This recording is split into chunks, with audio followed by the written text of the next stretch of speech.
की जय। ओम श्री विघ्नेश्वराय वरदाय सुरप्रियाय लंबोदराय सकलाय जगत्पिताय नागाननाय स्तुतियज्ञविभूषिताय गौरीसुताय गणनाथ नमो नमस्ते। श्री गणपते नमो नमः। ओम श्री रामचंद्र कृपालु भजमन हरण भव भय दारुणम। श्री रामचंद्र भगवान की जय। ओम श्री गायत्री मात की जय। श्री सोमनाथ महादेव की जय। वंदे देवं उमापते सुरगुरुं वंदे जगत कारणं वंदे पन्नगभूषणं मृगधरं वंदे पशूनां पतिं वंदे सूर्यशशाङ्कवहिनयनं वंदे मुकुंद प्रियं वंदे भक्तजनाश्रयं च वरदं वंदे शिवं शंकरम्। ओम नमः शिवाय। ओम नमः शिवाय। भारत माता की जय। वंदे वेद मातरम्। ओम नमः शिवाय। रामकथा में 7 कांड है। आ रामकथा सागर जेवी विशाल है। रामकथा अमृत जेवी है। आ रामकथा कर्या करशुं तो पछी कनियो आवे क्यारे। शिवजी ने जेम हृदय में एक रामनु नाम राखशो तो पण घणुं छे, माटे हमेशा रामनु रटण करो। श्री राम राज्याभिषेक पछी अयोध्यावासीओने जे बोध आपे छे ए मानव समाजने उपयोगी छे। छेल्ली 2 चुपाईओ बोली आपणे रामकथा पूरी करीशुं। यही तन कर फल विषय न भाई स्वर्ग स्वल्प अंत दुखदायी नरतनु पाय भीष मन देही पलटी सुधा ते 60 विष लेही। आ मानव शरीर विषय भोग माटे मळ्युं नथी। विषय सुख एक श्रण पूरતું स्वर्ग समान लागे અને અંતે તો दुख અને दुखमय છે। मानव शरीर पाम्या छतां जे मनुष्यो विषयो पाछळ ज लागेला रहे छे ते अमृत आपी एना बदलामां विष लई रह्या छे। भोगो भोगवाथी कदी शांति मळती नथी।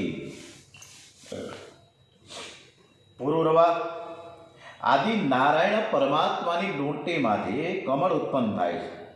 ए कमळमांथी ब्रह्माजी प्रकट थया छे। ब्रह्माजीना पुत्र अत्रि थया। अत्रि ऋषिना पुत्र चंद्र थया। चंद्रना पुत्र बुध थया। बुधना पुत्र पुरुरवा थया। राजा पुरुरवानुं लग्न उर्वशी साथे थयुं।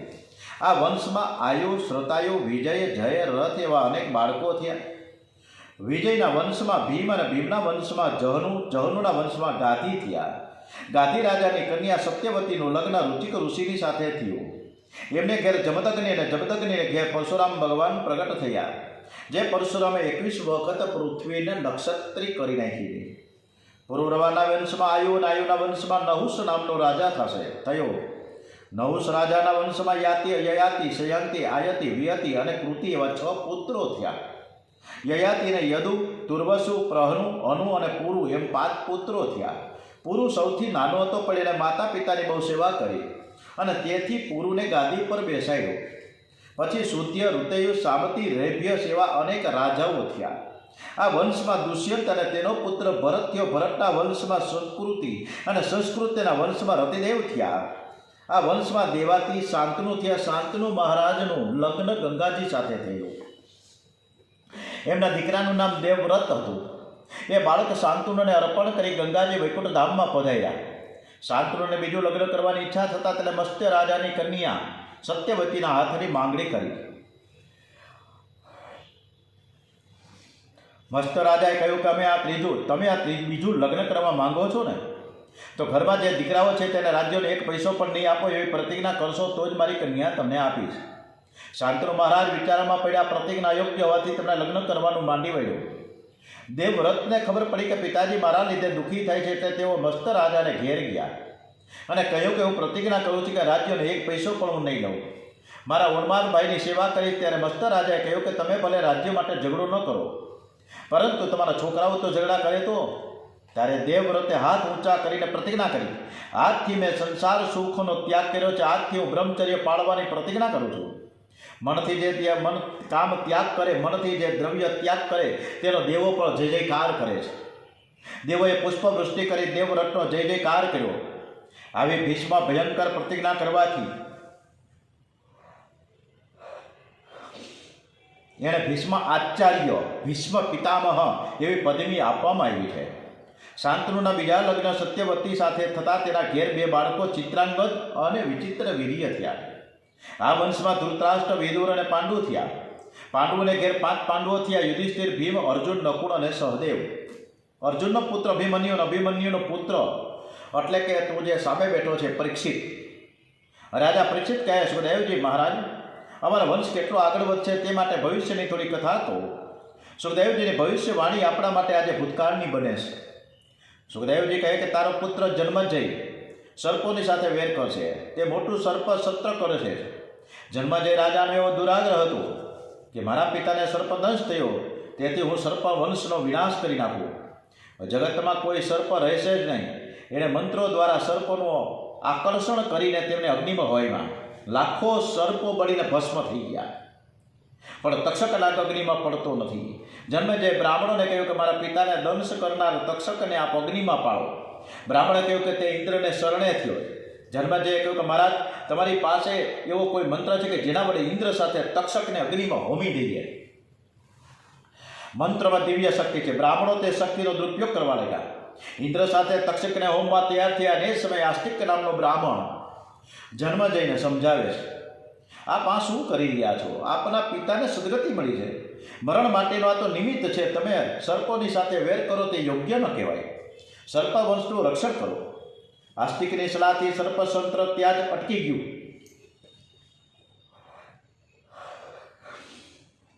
આસ્તિકે સર્પ વંશનું રક્ષણ કર્યું, જેથી આસ્તિકનું નામ સાંભળતા જ સર્પ શાંત થઈ જાય છે.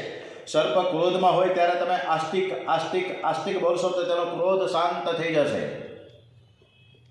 આમ કૌરવો છેલ્લે આ સ્કંદમાં કૌરવો પાંડવોના યુદ્ધનું નિમિત્ત કરી તેણે પૃથ્વીનો ભાર ઓછો કર્યો. અર્જુન અને ઉદ્ધવને તત્વજ્ઞાનનો ઉપદેશ ભગવાને આપ્યો. અને ત્યારબાદ શ્રી કૃષ્ણ ભગવાન ગોલોકમાં પધાર્યા છે. ઇતિ નવમ સ્કંદ સમાપ્તમ. શ્રીમન્નારાયણ નારાયણ નારાયણ શ્રીમન્નારાયણ નારાયણ નારાયણ લક્ષ્મી નારાયણ નારાયણ સ્વામી નારાયણ નારાયણ નારાયણ. ઓમ કરારવિંદેન પદારવિંદમ મુખારવિંદે વિનવેશયંતમ વટસ્ય પત્રસ્ય પુટેશયાનં બાલં મુકુંદં મનસા સ્મરામિ. દ્વારિકાધીશ કી જય. શ્રી કૃષ્ણ કનૈયાલાલ કી જય. ઓમ નમો ભગવતે વાસુદેવાય. ઓમ નમો ભગવતે વાસુદેવાય. શ્રી ભાગવત ભગવાનજી મહારાજ કી જય. 10મો સ્કંદ નિરોધ લીલા પૂર્વાર્ધ. હવે સુખદેવજી મહારાજ 10મ સ્કંદની શરૂઆત કરે છે. ભાગવતનું ફળ 10મ સ્કંદ છે. 10મ સ્કંદમાં સુખદેવજી ખીલા છે, કારણ કે એ તેમના ઈષ્ટદેવ શ્રી કૃષ્ણની કથા છે. ભાગવતના પૂર્ણ પુરુષોત્તમ દેવ શ્રી કૃષ્ણ છે. તેમના ચરિત્રનો મહિમા અપરંપાર છે. આ દુનિયાની આદિ વ્યાધિમાંથી મુક્ત કરાવીને જીવનના નાના મોટા સુખ પ્રાપ્ત કરાવી જીવનના અંતે મોક્ષ આપનારી શક્તિ આમાં રહેલી છે. શ્રી કૃષ્ણ જેવો કોઈ મહાન યોગી થયા નથી, અને શ્રી કૃષ્ણ જેવો કોઈ મહાન ભોગી પણ થયા નથી. યોગી ભોગી જેવા થવા જાય તો પતન થશે. ભોગી યોગી થઈ શકે નહીં, રોગી થઈ જશે. યોગ અને ભોગ બંને એક સિક્કાની 2 બાજુ જેવા છે, પણ શ્રી કૃષ્ણમાં બંનેનો સમન્વય છે. શ્રી કૃષ્ણમાં બંને પરિપૂર્ણ દેખાય છે, અને તેથી શ્રી કૃષ્ણ દેવ નથી. શ્રી કૃષ્ણ તો એક પરમાત્મા છે, ઈશ્વર છે. પરીક્ષિત રાજાને 7 દિવસમાં જ મુક્તિ અપાવી છે. રાજાનું મન શ્રી કૃષ્ણ સિવાય બીજા કોઈમાં ન જાય તો રાજાને મુક્તિ મળે. જેનું મન મરે છે તેને જ મુક્તિ મળે છે. પૂર્વજન્મનું શરીર ભલે મર્યું હોય, પણ પૂર્વજન્મનું મન લઈને જીવાત્મા આવે છે. મનને કોઈ પણ રીતે મારવું, મનને સંસારના વિષયોમાંથી પાછું વાળવું અને તેને કૃષ્ણ લીલામાં મૂકી દેવું અને કૃષ્ણ લીલાનું ચિંતન કરવું, મનને પ્રતિકૂળમાંથી હટાવી અનુકૂળમાં જોડો, તે ઉદ્દેશ્યથી આ કથા કરવામાં આવી છે. આ કથાથી જ્ઞાન અને વૈરાગ્ય વધે છે. આ કથાથી મનુષ્યની પ્રવૃત્તિ છોડવાની ઈચ્છા થાય છે. ભાગવતની કથા કૃષ્ણ પ્રેમને વધારનારી કથા છે. ભાગવતની કથા કૃષ્ણ પ્રેમમાં પાગલ બનાવે છે. કૃષ્ણ કથા એવી કથા છે કે તે જગતને ભૂલાવે છે. જગતમાં રહીને જગતને ભૂલવાનું છે. સંસાર છોડીને જવાના, ક્યાં જ્યાં જાઓ ત્યાં સંસાર તો હોય જ. એટલે જ સંસાર છોડવાનો નથી, પણ સંસારને મનમાંથી બહાર કાઢવાનો છે. સુખદેવજી રાજાની પરીક્ષા કરવાના હેતુથી પૂછે છે કે આજે 5 દિવસથી તું એક જ આસને બેઠો છે, તો તારે કંઈ ખાવું પીવું હોય, ફળાહાર કરવો હોય, જળપાન કરવું હોય તો કરી લે. પરીક્ષિત રાજા જવાબ આપે છે કે ભગવાન, અન્નની તો વાત શું કરવી, મેં તો જળનો પણ ત્યાગ કર્યો છે, છતાં ભૂખ તરસ મને જરા પણ ત્રાસ આપતી નથી, કારણ કે તમારા મુખ કમળમાંથી નીકળતા હરિકથારૂપી અમૃતનું હું પાન કરી રહ્યો છું. કથાના રસપાનથી અને ભૂખ તરસ પણ લાગતા નથી. આ કૃષ્ણ કથા એવી છે કે તમને એને તમારા દોષોનું ભાન કરાવે છે. કથા સાંભળ્યા પછી મનુષ્ય રડે તો માનજો કે તેને કથા સાંભળી, હાય મારું જીવન વ્યર્થ ગયું એમ કહીને એનું રોમે રોમ રડે તો સાચું. જેણે પ્રેમ રસનો સ્વાદ ચાખ્યો તેને જગતના અન્ય સ્વાદ ફીકા લાગે છે. મીરાબાઈએ પણ પ્રભુના પ્રેમ રસ રાખ્યો હતો અને તેથી તેમને જગતના સર્વ રસો કડવા લઈ ગયા હતા. મીરાબાઈએ તન્મય થઈને ગાયું હતું કે બોલમાં બોલમાં બોલમાં બોલમાં રે, રાધા કૃષ્ણ વિના બીજું બોલમાં, સાકર શેરડીનો સ્વાદ ત્યજીને, સાકર શેરડીનો સ્વાદ તજીને, કડવો તે લીંબડો ઘોડમાં રે, બોલમાં બોલમાં બોલમાં રે, રાધા કૃષ્ણ વિના બીજું બોલમાં રે. પરંતુ આ રસનો સ્વાદ જાણવો ઘણો કઠણ છે, સહેલો નથી. એટલે તો નરસિંહ મહેતાએ પણ સરસ મજાનું ગીત ગાયું છે, રચના કરી છે, પંક્તિઓ અદ્ભુત છે. એ રસનો સ્વાદ શંકર જાણે કે જાણે સુખ જોગી રે, કઈ એક જાણે વ્રજની રે, ગોપી જાણે નરસૈયો ભોગી રે. જગતના 9 રસ કડવાશથી ભરેલા છે. શૃંગાર રસમાં શરૂઆતમાં મીઠાશ લાગશે, પણ છેવટે તો ખાતરી થશે કે આમાં ખરેખર મીઠાશ નથી. ખરી રીતે જોઈએ તો કોઈ પણ રસમાં મીઠાશ નથી, ફક્ત પ્રેમ રસ જ અતિ મધુરું છે. પ્રેમ વિના શ્રી કૃષ્ણના સાક્ષાત્કાર થતો નથી. ગોપી કહે છે કે લાલી દેખન મેં ગઈ, મેં ભી હો ગઈ લાલ. હું પણ કૃષ્ણને શોધવા નીકળી હતી, તો હું પણ ન રહેતા હું જ કૃષ્ણ બની ગઈ. શ્રી કૃષ્ણ પાસે હું પણ રહેતું નથી. 10મા સ્કંદ એ શ્રી કૃષ્ણ ભગવાનનો હૃદય છે. શ્રી કૃષ્ણ સૌધામ પધાર્યા ત્યારે તેના સ્વરૂપનું વર્ણન કરતા સુખદેવજીએ કહ્યું છે કે 25 વર્ષના યુવાનને પણ શરમ આવે એવી એમની દિવ્ય અંગ ક્રાંતિ છે. 125 વર્ષની ઉંમરે પણ એક વાળ ધોળો થયો નથી અને એક દાંત પણ પડ્યો નથી. આવું એનું દિવ્ય સ્વરૂપ છે. 10મા સ્કંદની લીલા અતિ મધુરી લીલા છે. સુખદેવજી મહારાજે બધું છોડ્યું છે, કૃષ્ણ કથા છોડતા નથી. સુખદેવજી મહારાજ મહાન યોગી છે, ધ્યાનમાં લંગોટી ક્યારે છૂટી ગઈ એનું એને ભાન નથી.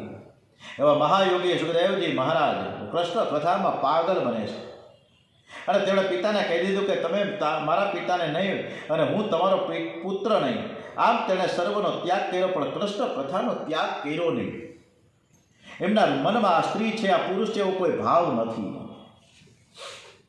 એમને તો આખું જગત બ્રહ્મ રૂપે જ ભાષે છે. કેટલાક યોગીઓ જ્ઞાની પુરુષો આંખો બંધ રાખી સમાધિમાં બેસે ત્યાં સુધી એને જ્યોત દેખાય, પરમાત્મા દેખાય, પણ જેવી આંખ ઉઘડી કે એને જગત દેખાય છે. આ જ્ઞાન છે, કાચું જ્ઞાન છે. સુખદેવજી મહારાજે આ લીલા કથા કરી છે કે પરીક્ષિત રાજા કલ્યાણ કથા શ્રવણ કરતા કરતા જગતને ભૂલી જાય છે. દેહ ભાન ભૂલી જાય છે. હવે તક્ષક નાગ કરે તો શું વાંધો? તક્ષક નાગ આત્માને કરડવાનો નથી, શરીરને કરડવાનો છે. પરમાત્મામાં તન્મય થાય પછી દેહ ભાન ભૂલાઈ જાય તો મરતા પહેલા મુક્તિ મળે છે. પરીક્ષિતને કથા સાંભળ્યા પછી ભૂખ તરસનું ભાન રહ્યું નથી. ધન્ય છે આ શ્રોતાને, ધન્ય છે આ વક્તાને. સુખદેવજી રાધા કૃષ્ણનું સ્મરણ કરે છે. શ્રી કૃષ્ણ ભગવાનને વંદન કરીને કહે છે કે રામજીની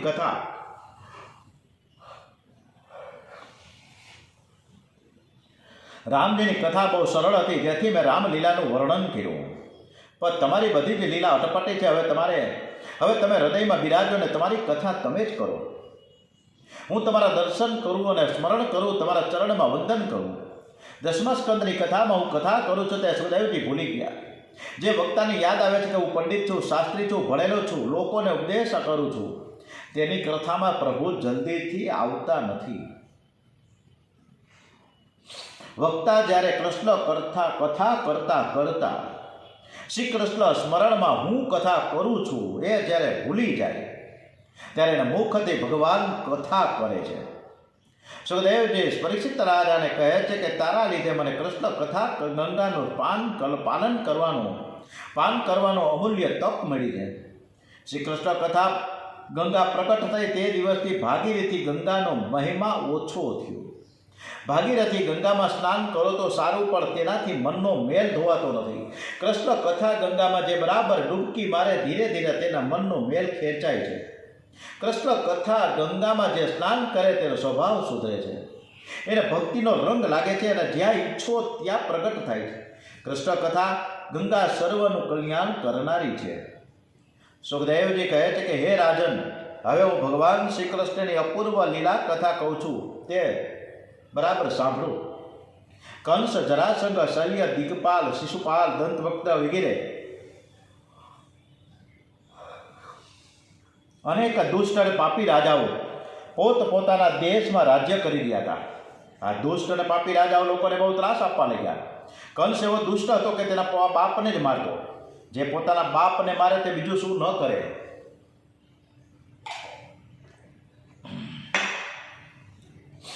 હમણાં બહુ જ ખરાબ એક કિસ્સો આવ્યો.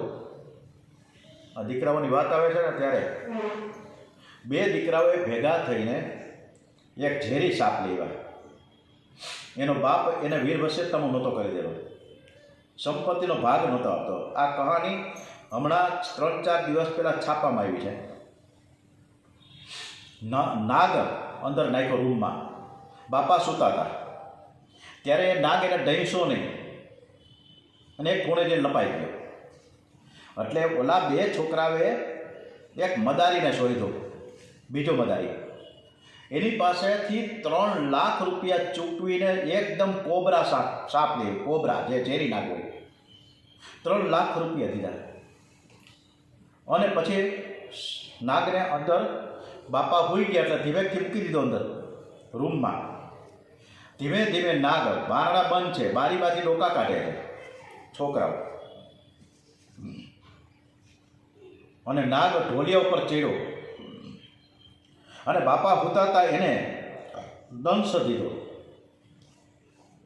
બાપાને તરફડીને ગુજરી ગયા. અને આ 2 છોકરાઓએ ડૉક્ટરને બોલાવ્યા હતું કે ભાઈ તો ઝેરી નાગથી મરી ગયા છે, નાગ કેળો છે, એટલે આ રીતના એનું મૃત્યુ થયું છે. એટલે એ રીતના મૃત્યુ ખપાયું. પરંતુ આજુબાજુવાળા પાડોશવાળાને કંઈક ખબર પડી હશે અને એને પોલીસ ખાતામાં રજૂઆત કરી કે આ 2 છોકરાઓ વારંવાર એના બાપાને બહુ મારતા હતા. 2 છોકરાઓને બોલાવ્યા પોલીસ ખાતામાં, પોલીસ સ્ટેશને બોલાવ્યા. 2ને અલગ અલગ રીતે બોલાવ્યા. 2ની વાતો વિરોધાભાસ નીકળી એટલે શંકા થઈ પોલીસ ખાતાને.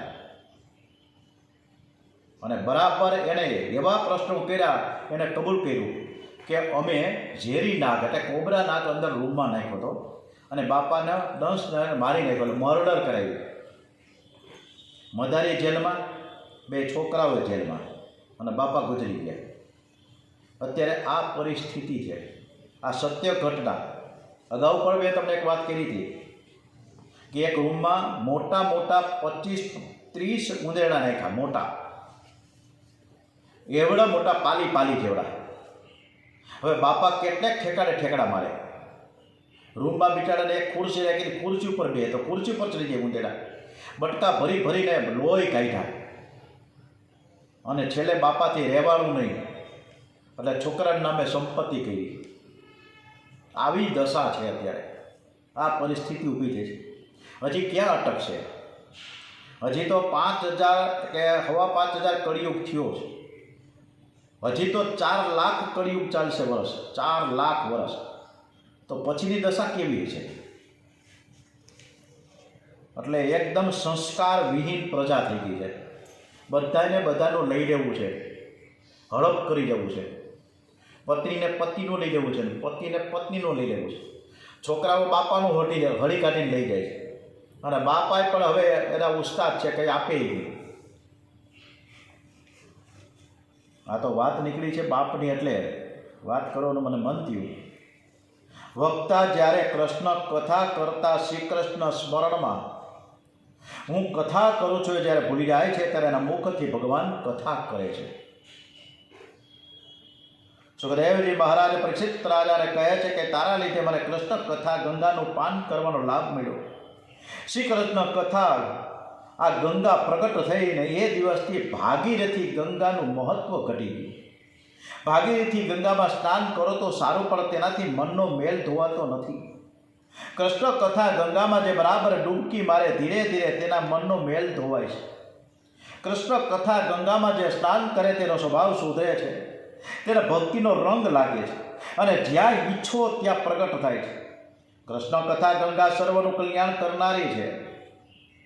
સુખદેવજી મહારાજ કહે છે કે રાજન, હવે હું ભગવાન શ્રી કૃષ્ણની અપૂર્વ લીલા કથા કહું છું, તે તીત દઈને સાંભળો. કંસ, જરાસંઘ, શલ્ય, શિશુપાલ, દંતભક્ત વગેરે અનેક દુષ્ટ અને પાપી રાજાઓ પોતપોતાના દેશમાં રાજ્ય કરી રહ્યા હતા. આ દુષ્ટ અને પાપી રાજાઓ લોકોને બહુ ત્રાસ આપવા લાગ્યા. કંસ એવો દુષ્ટ હતો કે તે પોતાના બાપને જ મારતો. જે પોતાના બાપને મારે તે બીજું શું ના કરે.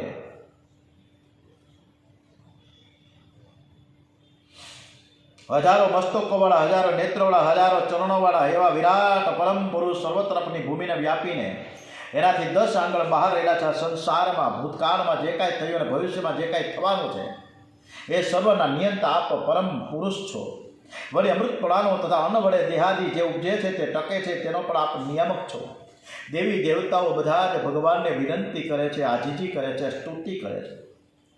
આદિનાની સ્તુતિ થઈ છે, પ્રાર્થના થઈ. પ્રાર્થનામાં બહુ જ શક્તિ છે. જેણે ભજન કર્યું છે તેને 5-6 કલાક ભૂખ લાગતી નથી. જે બરાબર પ્રેમથી પ્રાર્થના કરે છે તે 5-6 કલાક પાપ કરી શકે નહીં. લોકો મંદિરમાં ભક્તિ કરે છે, પણ જ્યાં મંદિરમાંથી બહાર આવે કે પાપ શરૂ થઈ જાય. પ્રાર્થના પ્રેમથી કરો, પ્રાર્થના એવી નિષ્ઠાથી કરો કે પરમાત્મા અહીં બિરાજેલ છે, હું જે બોલું છું તે સાંભળે છે. પ્રાર્થના કરો ત્યારે જગતનો સંબંધ છોડીને પરમાત્મામાં તન્મય થઈને કરો.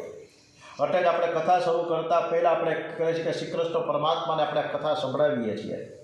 અને આજની તારીખ છે 24મી ડિસેમ્બર, પોષ. આજે વિનાયક ચોથ છે, પોષ સુદ ચોથ છે. અને 10-12 દિવસ પછી પોષી પૂનમ શરૂ થશે. મોટી પૂનમ કહેવાય ને, પોષી પૂનમ, શરદ પૂનમ, ના બધાય પૂનમ.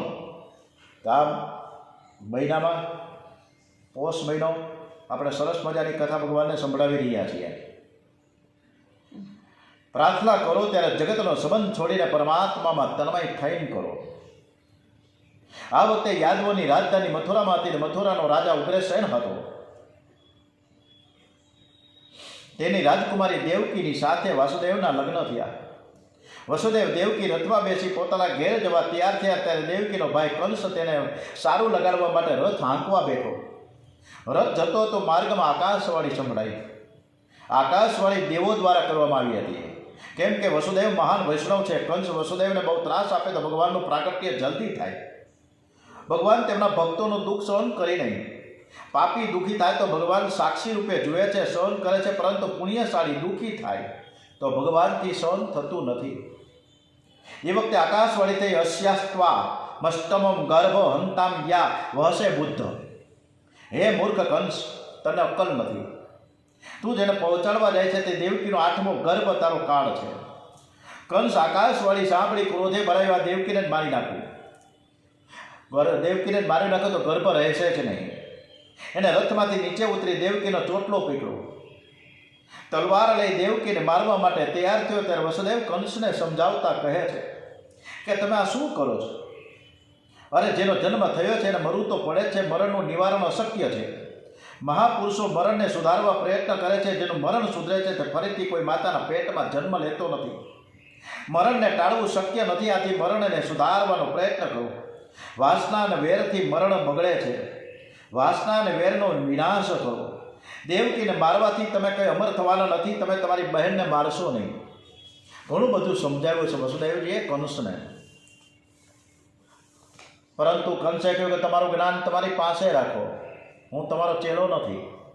આથી વસુદેવ કહ્યું કે આ દેવકીથી તો તમારું મરણ નથી ને? કંસ જવાબ આપે છે કે ના, દેવકીથી તો મારું બિલકુલ મરણ નથી, પણ તેના 8મા ગર્ભથી તો મારું મરણ છે ને. તેથી વસુદેવ કહે તો હું તમને વચન આપું છું કે દેવકીને ત્યાં જેટલા બાળકો થશે એ બધા જ હું તમને આપી દઈશ. તું દેવકીને મારીશ તો જગતમાં તારી અપકીર્તિ થશે, અને જેની અપકીર્તિ થાય છે તે જીવે છતાં મરેલા જેવો છે. કંસને વસુદેવની આ દરખાસ્ત ગમી ગઈ. વિચાર્યું કે હું સ્ત્રી હત્યાના, બહેનની હત્યાના પાપમાંથી બચીશ. આ વસુદેવજી કંસને વચન આપીને દેવકીને કંસના ત્રાસમાંથી છોડાવીને ઘેર આવ્યા. વસુદેવ શુદ્ધ સત્વગુણોનું સ્વરૂપ છે અને દેવકી એ નિષ્કામ બુદ્ધિ છે. આ એનું મિલન થાય એટલે ભગવાનનો જન્મ થાય. થોડા સમય બાદ દેવકીને ગર્ભ રહ્યો. પ્રથમ બાળકનો જન્મ થયો. વસુદેવને પોતાનું વચન યાદ આવે છે. વસુદેવજી અંદર ગયા, તેણે બાળકને ઉઠાવ્યું. દેવકીજી રડવા લાગ્યા કે મારો ભાઈ તો કાળ જેવો છે, બાળકને મારી નાખશે. વસુદેવજી કહે મેં વચન આપ્યું છે, મારે પાપ કરવું નથી. વસુદેવજીને પાપની બહુ બીક લાગતી હતી. જે પાપની બીક રાખે છે, પવિત્ર જીવન ગાળે છે, તેના ઘેર જ પરમાત્મા પધારે છે. વસુદેવજી બાળકને લઈને કંસના દરબારમાં આવ્યા.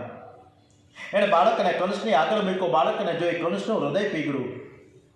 વસુદેવને ઘેર બાળક જન્મ તેવું જાણતો નહોતો, પણ ધન્ય છે વસુદેવજીને કે તેણે આપેલું વચન સત્ય કરવા માટે આ બાળકને લઈને આવ્યા છે. વસુદેવજીના સત્સંગથી કંસની બુદ્ધિ સુધરી. મારે પાપ નથી કરવા, બાળકને મારવાથી મને કોઈ લાભ નથી. મારું મરણ તો 8મા ગર્ભથી છે, 8મા બાળકથી થાય. આ તો પહેલો છે એટલે આ બાળકને હું નહીં મારું. કંસે વસુદેવજીને કહ્યું કે આ બાળકને તમે ઘેર લઈ જાઓ. 7 બાળકોને તમારે ઘેર રાખજો. 8મો બાળક મારો કાળ છે તે મને સુપ્રત કરજો. વસુદેવ બાળકને લઈને પોતાના ઘેર આવ્યા છે. દેવકીને આનંદ થયો કે 7 છોકરાઓ તો જીવશે ને. આ બાજુ નારદજીને ચિંતા થઈ કે કંસની બુદ્ધિ સુધરશે તો જલ્દીથી મરશે નહીં. આ વધારે ને વધારે પાપ કરે તો જલ્દીથી મરે, અને તે જલ્દીથી ભગવાનનું પ્રાગટ્ય થાય. ભગવાન કોઈને મારતા નથી, મનુષ્યને મારે છે એનું પાપ. હંમેશા 2 વસ્તુની એક બીક જરૂર રાખજો, પાપની અને ઈશ્વરની. નારદજી જ્યાં જાય ત્યાં કલહ જગાડે છે, પણ નારદજીના કલહમાં લોકોનું કલ્યાણ સમાયેલું છે. નારાયણ નારાયણ નારાયણ કરતા કરતા નારદજી કંસ રાજાને ત્યાં પધાર્યા. કંસ રાજાએ નારદજીનું સ્વાગત કર્યું છે. મહારાજ ક્યાં જઈને આવ્યા છે? નારદજી કે હું તો સ્વર્ગમાં ગયેલો, ત્યાં દેવોની ખાનગી સભા થઈ હતી. બધી જ ખાનગી વાતો હું તને કરું તે યોગ્ય નથી, છતાં પણ તું મારો ખાસ માણસ છે, તેથી તને કહેવા આવ્યો છું. બધા દેવો તારી પાછળ પડ્યા છે, તને મારવાનો પ્રયત્ન કરે છે. તું તો ભોળો છે, તને તો શત્રુની પણ દયા આવે છે. શત્રુને સાધારણ કોઈ દિવસ ગણવો નહીં. વ્રજમાં નંદ વગેરે જે ગોવાળિયા છે અને તેની પત્નીઓ છે તે બધા દેવ દેવીઓ છે. વળી વસુદેવ અને તેના સંબંધી મિત્ર બધા જ પણ દેવો છે અને છુપી રીતે આવેલા છે. માટે તારે એની વાતોમાં ફસાવું નહીં. દેવોની ભાષા ગુઢાર્થથી ભરેલી હોય છે. દેવકીનો 8મો પુત્ર પહેલેથી ગણાય અને છેલ્લેથી પણ ગણાય. ખરો 8મો ગમે તે થઈ શકે. તે ગણતરી કરવાની ઈચ્છા ઉપર આધાર રાખે છે. ગણતરી કેવી રીતે કરવી? પહેલેથી કરીએ તો 8મો આવે, 8માથી ગણીએ તો પહેલોથી 8મો આવે. એ બાળકને પાછો આપીને તે મોટી ભૂલ કરી. કંસ નારદજીને પૂછે કે મહારાજ ત્યારે એક હું બાળકને મારી નાખું? નારદજી બોલવામાં બહુ ચતુર હતા. તે કહે કે હું તને એવું નથી કહેતો કે હું તો ફક્ત તને સાવધાન કરવા આવ્યો છું. હવે તને યોગ્ય લાગે એવું તું કર. આટલું કહીને નારદજી તો જતા રહીએ. કંસ વિચારમાં પડ્યો કે સંત કોઈ દિવસ એવું તો ન કહે કે તું બાળકને માર, પણ એનો કહેવાનો ભાવ આ જ હતો. કંસે વસુદેવ દેવકીને બોલાવ્યા. માતા પિતાને દેખતા જ કંસે બાળકની હત્યા કરી અને પછી તો વસુદેવ દેવકીને કારાગૃહમાં નાખ્યા. એમની સંપત્તિનો અને સંતતિનો નાશ કર્યો. વિના અપરાધે વસુદેવ દેવકીના હાથ પગમાં બેડી આવી, છતાં તેણે મનને મનાવી લીધું કે પ્રભુને ઠીક લાગ્યું તેમ થયું છે. ભગવત કૃપા થઈ કે ભગવત સ્મરણ કરવા માટે એકાંત મળ્યું. અતિ દુઃખમાં પણ પ્રભુ કૃપા જ સમજવી. માતરમ પિતરમ ભ્રાતનું સર્વાસ્વ સહૃદસ્થતા ધ્યંતિ હૃદયસ્ત હયસ્તુ સુતસ્તો લુપ્તા રાજન પ્રાયસો ભૂવિ. કંસ અભિમાન છે તે જીવ માત્રને કારાગૃહમાં રાખે છે. સઘળા જીવો આ સંસારરૂપી કારાગૃહમાં પુરાયેલા છે. આપણે બધા પણ કેદમાં જ છીએ. જીવ કામને આધીન છે ત્યાં સુધી તે સ્વતંત્ર નથી. સંસાર એ કારાગૃહ છે, બધાને બંધન છે. વસુદેવ દેવકી કારાગૃહમાં પણ જાગે છે. આપણે બધા જ સુતાલા છીએ. કારાગૃહમાં હોવા છતાં જીવો જાગતા નથી, પણ તે સુતેલા રહે છે. સંસારમાં જે જાગે છે તેને ભગવાન મળે છે. જાગત હે સો પાવત હે, જો સોવત હે તો સો ખોવત હે. કબીરદાસજીએ પણ ખૂબ સરસ કહ્યું છે, સુખિયા સબ સંસાર હે, ખાવે ઓર સોવે. દુખિયા દાસ કબીર હે, જાગે ઓર રોવે. કબીર તેના માટે જાયગા ને રડ્યા એટલે ભગવાન તેમને મળ્યા છે. મીરાબાઈ તેમને માટે જાયગા ને રડ્યા એટલે ભગવાન તેમને મળ્યા. કંસે પોતાના પિતા ઉગ્રસેનને પણ કેદ કર્યા. પોતે સુરસેન દેશનું રાજ્ય કરવા લાગ્યો. કંસ મગધ દેશના રાજા જરાસંઘની પુત્રીને પરણ્યો હતો. એટલે જ બળવાન બનીને તેને અનેક અસુર રાક્ષસોને આશ્રય આપ્યો. યાદવોના દુશ્મન બન્યો અને કેમ પ્રકારે તેમનો નાશ કર્યો છે. દુઃખને દુઃખ સમજીને જે ભક્તિ કરે છે, સુખ દુઃખથી પર થાય એને આનંદ મળે છે. શ્રી કૃષ્ણ આનંદમાં છે. સંસારમાં જેટલું સુખ છે એટલું દુઃખ પણ છે. સંસારનું કોઈ પણ સુખ 3-4 મિનિટથી વધારે ટકતું નથી. સુખ આપે ત્યારે વિચાર કરો કે પ્રભુએ હજુ મને કાચું સાચું સુખ આપ્યું નથી. મારું મન હજી શુદ્ધ થયું નથી. મારા મનમાં હજુ વિકાર વાસના ભરેલા છે. સુખ મળે તો રાજી થશો નહીં, તેમ દુઃખ આવે ત્યારે મનને સમજાવજો. પરમાત્માએ મને સુધારવા માટે આ સજા કરી છે. દુઃખમાં ડહાપણ આવે છે. દુઃખમાં અંદરથી જ્ઞાન સ્ફુરણ પામે છે. દુઃખમાં જ ખાતરી થાય કે સંસાર સ્વાર્થી છે, ભગવાન સિવાય મારું કોઈ નથી. કંસે દેવકી અને વસુદેવના 6 બાળકોની હત્યા કરી.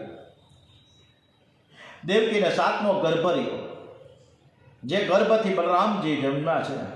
યોગ માયા આવ્યા છે. યોગ માયા દેવકીના 7મા ગર્ભ અને રોહિણીજી ઉદરમાં સ્થાપાવે છે. રોહિણીએ સગર્ભા થયા અને દાઉદજી મહારાજે પ્રગટ થયા છે. પરમાત્મા બલરામને કહે છે કે મોટા ભાઈ તમે આગળ જાઓ ને પછી હું આવીશ. બલરામ છે શબ્દ બ્રહ્મનું સ્વરૂપ છે. યોગ માયાને પરમાત્માએ આજ્ઞા કરી, મારા 2 કામ તું કર. દેવકીના પેટમાં જે 7મો ગર્ભ રહ્યો છે તેને ત્યાંથી ઉઠાવ અને નંદ બાબાના ગોકુળમાં રોહિણીને ત્યાં તું પધરાવ. અને બીજું કામ તો યશોદાને ત્યાં કન્યા રૂપે જન્મ લે અને હું કારાગૃહમાંથી પ્રગટ થઈશ. મારા પિતા વસુદેવ મને લઈને ગોકુળમાં આવશે અને તને લઈને પાછા મથુરા જશે.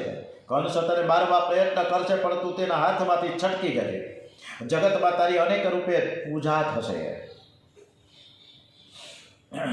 રોહિણીએ બલરામજીને જન્મ આપ્યો છે. બલરામે નિશ્ચય કર્યો કે શ્રી કૃષ્ણ પ્રગટ થશે, શ્રી કૃષ્ણના દર્શન થશે ત્યારે શ્રી કૃષ્ણને આંખમાંથી અંદર હું ઉતારીશ. પરમાત્માનું સ્વરૂપ હૃદયમાં સ્થિર કરી પછી જગતને હું નજર આપીશ. જશોદા આંખ ગમે તેને આપશો નહીં, જેને આંખ આપો તેનું મન આપવું જ પડશે. જશોદાને ચિંતા થઈ કે આ બાળકને કોઈની નજર લાગી કે શું, આંખ ઉઘાડતો જ નથી. એને સાંડિલ્ય ઋષિના પત્ની પૂર્ણમાસીએ બોલાવ્યા કે તમે બાળકની નજર ઉતારો તો આ આંખ ઉઘાડતો નથી. પૂર્ણમાસી આવી બાળકને જોઈને કહે કે યશોદામાં આ બાળક તો આંખ બંધ કરીને કોઈકનું ધ્યાન કરે છે. આ બાળકના પગલાં બહુ સુકન્યાળ છે. મને તેવું દેખાય છે કે થોડા દિવસોમાં તમારા ઘેર પણ દીકરો થશે. યશોદાજી કહે છે આજ સુધી ઘણા પ્રયત્નો કર્યા પણ કંઈ સારાવાના થતા નથી. હવે હું 55 વર્ષની થઈ છું, હવે દીકરો શું થાય? મેં તો એવું માની લીધું કે ગામમાં જેટલા બાળકો છે તે બધા જ મારા છે. હવે દીકરો થાય એવી મને કોઈ આશા નથી. યશોદા એટલે જે બીજાને યશ આપે તે. યશોદા સર્વને રાજી કરે છે. સર્વને યશ આપો અને તે અપયશ તમારે માથે રાખો તો પરમાત્મા પ્રસન્ન થશે. બગડે તે મારા પાપથી અને સુધરે તે તમારા આશીર્વાદથી. આ બીજાને યશ આપે તે ભગવાનને બહુ જ ગમે છે. નંદ એટલે સર્વને આનંદ આપે છે. વાણી વર્તન અને સદાચારથી જે સર્વને આનંદ આપે તેને ત્યાં પરમાત્માની પધરામણી થાય. નંદ બાબા સર્વને આનંદ આપતા, તેથી આખું ગામે નંદ યશોદાને આશીર્વાદ આપે છે. વ્રજવાસીઓના કુલગુરુ છે સાંડિલ્ય ઋષિ. બધા જ ગોવાળો કુલગુરુ સાંડિલ્ય ઋષિ પાસે આવ્યા. મહારાજ કંઈક કોરોડે જેથી નંદજીને ત્યાં દીકરો થાય. સાંડિલ્ય ઋષિ કે છેલ્લા 12 વર્ષથી હું રોજ સંતાન ગોપાલ મંત્રનો જપ કરું છું અને તેનું પુણ્ય નંદ બાબાને આપું છું. નંદ બાબાના જન્માક્ષરમાં પુત્રનો યોગ છે. પણ મંગળ બહુ નડે છે. વ્રજવાસીઓ કહે છે કે મહારાજ અમને પણ કંઈક આજ્ઞા આપો તો અમે પણ કંઈક કરીએ. ચાંડિલ્ય ઋષિ કંઈક આખું ગોકુળ ગામ નિર્જળા એકાદશીનું વ્રત કરે અને તેનું પુણ્ય નંદ બાબાને આપે તો જલ્દીથી બાળક થાય એવા યોગ છે. ચાંડિલ્ય ઋષિના કહેવાથી બધા જ નિર્જળા એકાદશીનું વ્રત કરી રહ્યા છે. દેવકીને 8મો ગર્ભ રહ્યો અને એ સમયે યશોદાજી પણ સગર્ભા થયા છે. દેવકીજીના મુખ ઉપર તેજ દેખાય છે. કંસ રાજાને ખાતરી થઈ મારો કાળ એના પેટમાં આવ્યો હોય એવું લાગે છે. આમ વિચારી તે દેવકીના બાળકના જન્મની વાટ જોવા લાગ્યા છે. કંસ રાજાએ સેવકોને ચેતવી દીધા, હવે મારો કાળ આવવાનો છે, તમે બધા સાવધાન રહેજો, શેઠ પણ ગફલતમાં રહેશો નહીં, નહીંતર તમારું મોત આવી પડશે. એકદમ સિક્યુરિટી ટાઈટ કરી દીધી, Z+. કંસના જીવને ચેન પડતું નથી. જેમ જેમ દિવસો જાય છે તેમ તેમ તેના મનમાં ઉચાટ વધતો જાય છે. ઉઠતા બેસતા ખાતા પીતા જંપો ચાલુ છે. બરાબર શાંતિપૂર્વક ખવાતું નથી, ઊંઘાતું નથી, મન બેચેન અને બેબાકડું બની રહ્યું છે. આ કંસ રાજા દેવકીને મારી નાખવાનો પણ તે વિચાર કરવા લાગ્યો, પણ વિચાર તે પડતો મૂક્યો. કંસનું ચિંતન વધ્યું અને આખું જગત વિષ્ણુમય દેખાવા લાગ્યું. દેવોએ પણ જાણી લીધું કે દેવકીના ગર્ભમાં પરમાત્માનો અંશ છે અને તે અવતાર લેશે. આથી સર્વદેવો એકઠા થઈને ભગવાન વિષ્ણુની સ્તુતિ કરવા લાગ્યા. આ સ્તુતિને ગર્ભ સ્તુતિ કહેવામાં આવે છે. સત્યવ્રતમ સત્ય પરમ ત્રિસત્યમ સતસ્ય યોનિમ નિહિતિમ ચ સત્યે સતસ્ય સત્યવૃત્ત સત્યનેત્રમ સત્યાત્મકમ ત્વમ શરણમ પ્રપન્યા. હે પરમાત્મા, તમે સત્ય સ્વરૂપ છો, તમને મેળવવાનું શ્રેષ્ઠ સાધન સત્ય જ છે. ત્રણેય કાળમાં તમે સત્ય સ્વરૂપ બિરાજમાન છો. સત્ય પ્રગટ થવાના કારણ રૂપ છો. સર્વનાશ થવાના છતાંય તમારું સત્ય સ્વરૂપ બાકી છે. તમે સત્ય સ્વરૂપે સર્વત્ર દેખાતા હોવાથી અમે તમને પ્રણામ કરીએ છીએ. અમારું શ્રેય કરો, મારું તમે રક્ષણ કરો. હે પરમાત્મા, તમે આમ તો અજન્મા છો, છતાં ભક્તજનોના હિત માટે મનુષ્ય અવતાર લ્યો. વળી હે પરમાત્મા, તમે લોકોના હિત માટે જુદે જુદે સમયે મસ્તક, કૂર્મ, હાથ, ગ્રીવ, નરસિંહ, વરાહ જેવા રૂપો ધારણ કર્યા છે. તેમાં ક્ષત્રિય, બ્રાહ્મણ અને દેવ સ્વરૂપમાં એ અવતાર લીધો છે. આ બધા જ અવતારો પાછળ તમારો હેતુ મનુષ્યના રક્ષણ માટેનો છે અને પૃથ્વીનો ભાર હળવો કરવાનો છે. હે પરમાત્મા, તમને અમારા કોટી કોટી પ્રણામ છે. પછી દેવદેવકીજીને આશ્વાસન આપે છે કે હે માતા, હવે તમે ચિંતા કરશો નહીં. પરમાત્મા અમારું કલ્યાણ કરવા આપના ઉદરમાં પ્રગટ થયા છે. આપનો આ પુત્ર યાદવોનો રક્ષક થશે. ધન્ય છે આપને. આમ કહી દેવો પોતપોતાના સ્થાનકે પહોંચ્યા છે. બોલીએ શ્રી કૃષ્ણ કનૈયા લાલ કી જય. શ્રી બાલકૃષ્ણ લાલ કી જય. આવતીકાલ ઉપર આપણે શ્રી કૃષ્ણ ભગવાનનું પ્રાગટ્ય બધા જ ફૂલ ને ચોખા અત્યારે આવતીકાલે હાથમાં રાખશે, એટલે કે વાટકીમાં રાખશે અને ખૂબ વધામણીથી આપણે કૃષ્ણ કન્યાને વધાવીશું. ઓમ શ્રી સંત રામ સુખદાસજી મહારાજ કી જય. ઓમ શ્રી ગણપતિ મહારાજ કી જય. ઓમ શ્રી ડુંગરેજી મહારાજ કી જય. કૃષ્ણ કૈયાલાલ કી જય. ઓમ નમો ભગવતે વાસુદેવાય. ભાગવત ભગવાનજી મહારાજ કી જય. ઓમ નમઃ પાર્વતી પતે. હર હર હર હર હર મહાદેવ હર.